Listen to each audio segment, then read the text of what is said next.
It's 6:12 a.m. Your alarm is still ringing when your phone lights up again.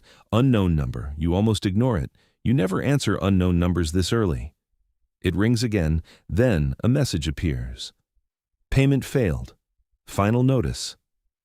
You sit up. The room is quiet except for the alarm and the low hum of the fridge in the next room. Your heart starts beating faster, not because you don't know what the message means, but because you do. Rent. You grab the phone, silence the alarm, and open your banking app before you can think twice. The number loads slowly, like it's deciding whether to tell you the truth. $137.42. That's all that's left. Your rent is $720. Due today. For a second, you just stare. No reaction, no panic yet. Just a blank moment where your brain refuses to move. Then the phone buzzes again. This time, it's your landlord. You don't answer. Instead, you get out of bed. The floor's cold. You walk to the kitchen, open the fridge, and look inside even though you already know what's there. Eggs, half a bottle of water, some leftover rice. You close it slowly. Your phone rings again. Same number. You answer. Yeah? Your voice sounds different when you hear it. Tight, controlled. Morning, he says. No greeting, no small talk. Rent's due today. I know. Pause. You said that last month too. You lean against the counter. I'll have it. When? Soon. Another pause. Longer this time. You've got until tonight, he says. After that, I start the process. The call ends before you can respond.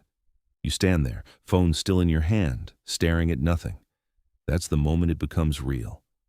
Not a bad week, not a rough month, a system you're inside of. And right now, you're losing. You get dressed faster than usual. No time to think. Thinking slows you down.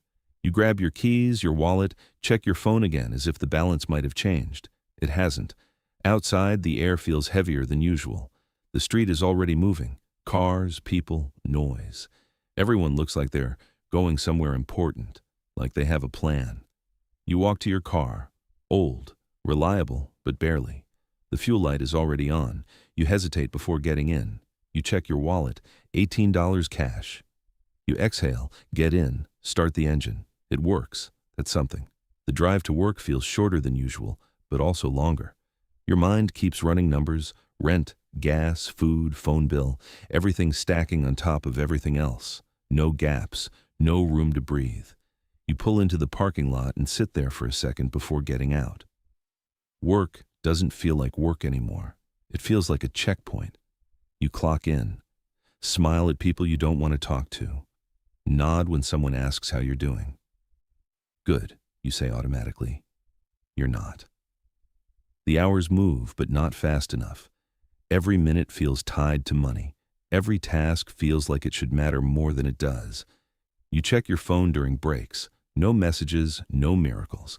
At noon, you sit alone, staring at your screen again. $137.42. You start doing something new, something you haven't done before. You open your contacts and scroll. Who can you call? You stop at a name, then scroll past it. You keep going. You realize something slowly. There's no one. Not really. You put the phone down. That's when the pressure shifts. It's not just about rent anymore. It's about being alone inside the system. The rest of the shift passes in fragments. You move, you respond, you complete tasks, but your mind is somewhere else, tracking time, calculating outcomes. At 5:03 p.m., you clock out. The day is over. The problem isn't. You sit in your car again, same spot, same silence. You check your phone, nothing. Then you do something you've avoided for months.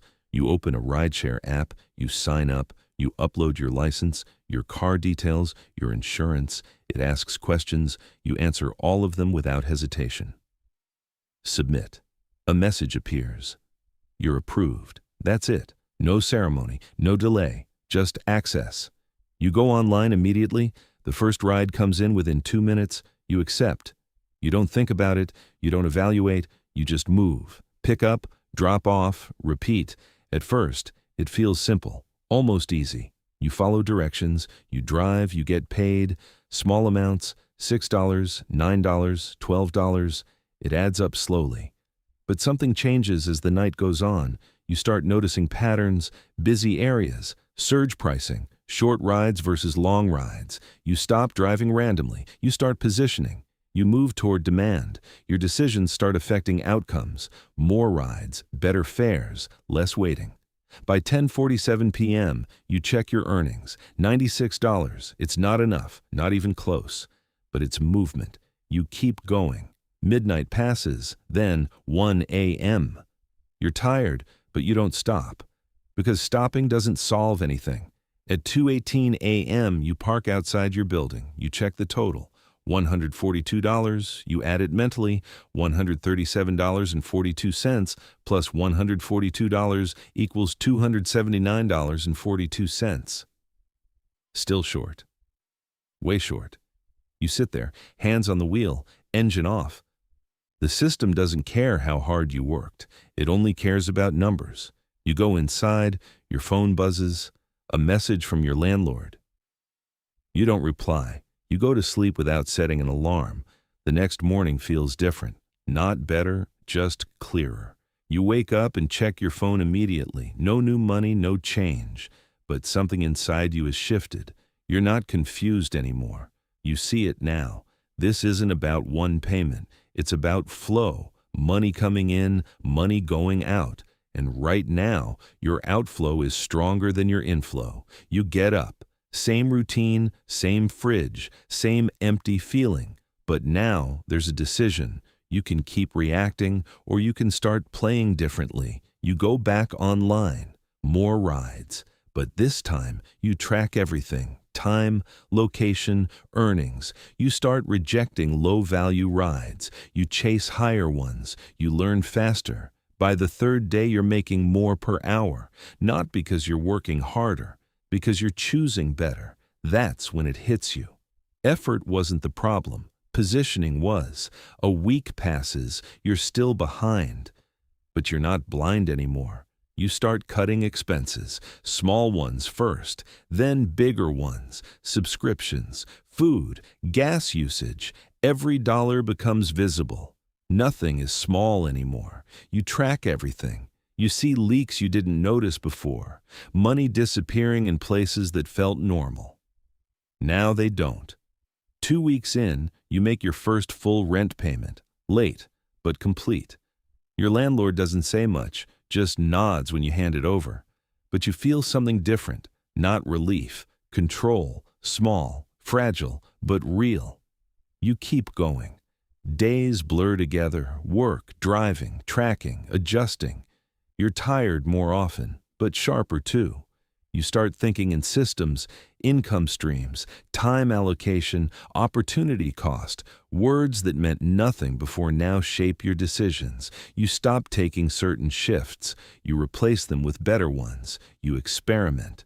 Some days you lose money, but you learn faster than before. A month later, you're not stable, but you're not drowning either. There's a gap now, small, but growing.